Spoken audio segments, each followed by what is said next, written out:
la invitación, gracias Hola, por el Evelyn. espacio para conversar de este tema que es tan relevante para la inclusión.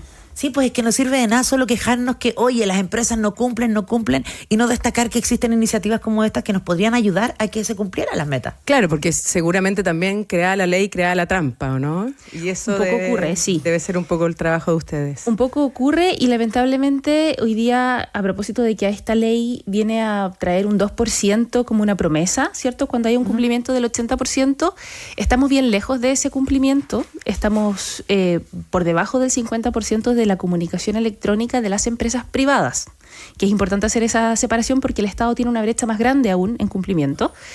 Y eso muchas veces tiene que ver con desconocimiento de las empresas. Partimos nosotros muy aguerridas probablemente en Avanza Inclusión, pensando al empresario medio no le interesa, al empresario medio no le ocupa esta temática. Y la verdad es que nos hemos dado cuenta que si bien existe un sector de las empresas a las que no les interesa, hay muchas que no tienen idea cómo partir. Y nuestro trabajo justamente tiene que ver con eso, con poder apoyar, poder educar a las empresas, poder orientar en cómo iniciar los procesos de inclusión, justamente porque necesitamos del compromiso de esas empresas para tener más puestos de trabajo, más oportunidades laborales. Y más allá de la contratación de cuota de inclusión, también hay que implementar espacios para las empresas, no sé, como Rampla. Sí, hay algunas medidas que tomar en términos como más concretos, ¿cierto?, de infraestructura para la accesibilización de los espacios, ¿cierto? Pero también hay muchas necesidades desde el punto de vista de los procedimientos, porque las entrevistas normalmente de trabajo, cuando uno va a hacer una selección, reclutamiento de candidatos para un puesto de trabajo, no son inclusivas y eso significa que las personas no pueden siquiera contar para qué son buenos, qué pueden hacer, cuál es el aporte que pueden prestar a la organización y eso significa entonces que quedan inmediatamente fuera de los concursos. Entonces, no solamente es algo físico, que es como lo más obvio, lo más visible, sino también hay otras cosas que tienen que ver con lo procedimental. Y por supuesto la cultura, porque una de las barreras más importantes que las personas con discapacidad viven es la discriminación de otras personas que no saben lo que es la discapacidad, que se imaginan que la inclusión laboral es caridad solamente.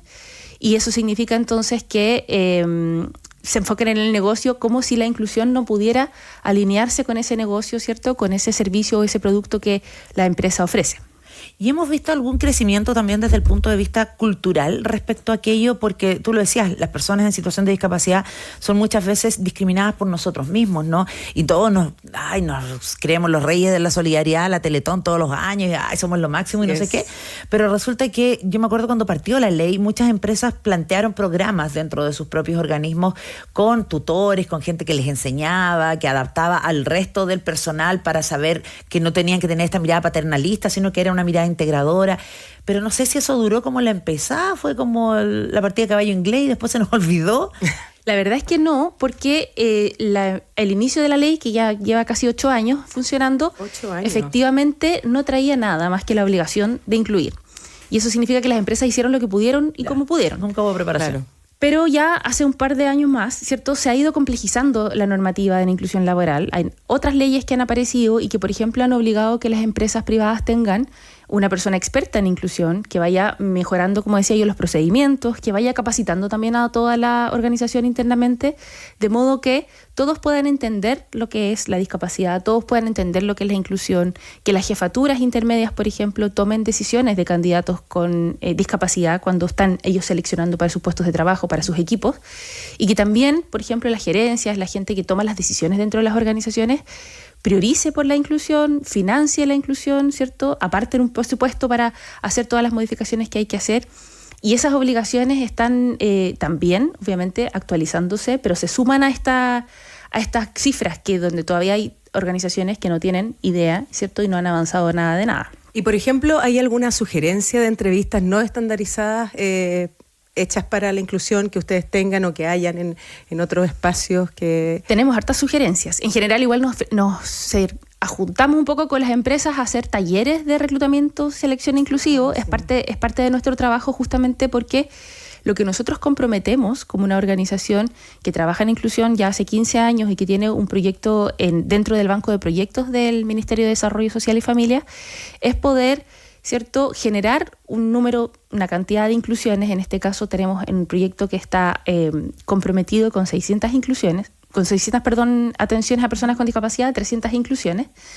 Y desde ahí para poder lograr esa meta necesitamos, como decía yo antes, del compromiso de las empresas. Entonces, educar, enseñar, discutir buenas prácticas, compartir qué han hecho otras empresas es súper fundamental para posicionar, ¿cierto?, qué es lo que estas empresas tienen que hacer. Pero en general tiene que ver con poder limpiar un poco la mirada, sacar la discapacidad y centrarme en lo que la persona es capaz de hacer. Lo que ya ha hecho, lo que ya estudió, cuáles son los apoyos que necesita para desempeñarse y entonces poder brindarle esos apoyos para que pueda mostrar todo su potencial y aportarlo a la organización. Otra pregunta, ¿y trabajan acá solamente en Santiago o también en regiones? Porque me imagino que debe ser mucho lo que se abarca, una sola ONG, mucho lo que trabajan se abarca con otras ONG, fundaciones. Tenemos harto trabajo en alianza con organizaciones. Nuestra organización es una organización que nació en la región de Valparaíso hace 15 años. Por temas también de centralismo, ¿no? Tenemos mucha presencia en la región metropolitana, pero desde la pandemia que estamos haciendo una cobertura de todo el país, aprovechamos un poco esto de la virtualidad para conversar con muchas empresas a distancia y tenemos hoy día, en el proyecto que actualmente estamos ejecutando, una relación de 60% de inclusiones fuera de la región metropolitana y 40% dentro. Para nosotros esto es súper relevante porque también hay mucho centralismo en las empresas, en las organizaciones, en la toma de sus decisiones y por lo tanto hay muchas más oportunidades de inclusión normalmente dentro de la región metropolitana. Estamos conversando con Evelyn Contreras, directora de incidencia de Avanza Inclusión, a propósito de los nexos que se pueden crear, ojalá virtuosos, entre las empresas y las personas en situación de discapacidad que necesitan trabajo para no solo para ir cumpliendo con la ley, sino que para ir siendo de verdad un país integrador e inclusivo. ¿Cómo podemos dar esos primeros pasos, Evelyn, para quienes nos estén escuchando, que a lo mejor o tengan una empresa o pyme o sean una persona en situación de discapacidad que está en búsqueda de un trabajo? Hoy día hay un ecosistema bien armado respecto de la inclusión laboral de personas con discapacidad, que por una parte incluye a muchas organizaciones como la nuestra que está haciendo esta intermediación. También existe desde el Estado, ¿cierto?, a través de las oficinas municipales de intermediación laboral, ese tipo de interrelación, y nosotros estamos en general en vínculo con ellos para compartirnos ofertas laborales, buscar candidatos juntos. Todos queremos que esas plazas se llenen, ojalá, y que la inclusión vaya avanzando, pero necesitamos mucho trabajo desde el punto de vista de la educación. Ustedes mismas decían, la sociedad poco inclusiva es, sí solidaria, eso lo sabemos, como el chileno solidario medio, por supuesto que sí, pero no siempre hay la posibilidad de mirar más allá de la discapacidad. Nos quedamos en la idea de que no va a poder, no va a ser capaz, cómo le digo, incluso cómo hablo con un compañero de trabajo, que no debiera ser algo tan difícil. Entonces, educarse, por supuesto que es central en esto, y desde ahí aprovechar las instancias que las empresas van planteando y que las organizaciones también van planteando en términos de comunicación.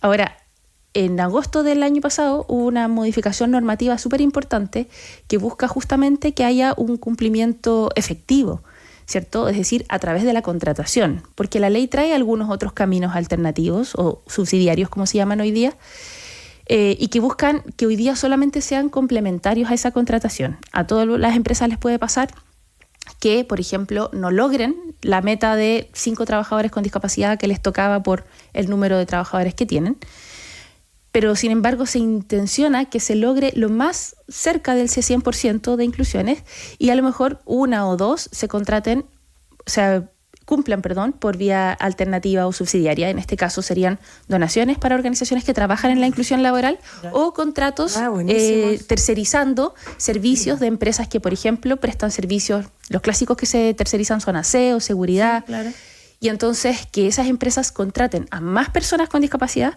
para que esas personas con discapacidad funcionen como un cumplimiento puedan prestar los servicios subsidiario.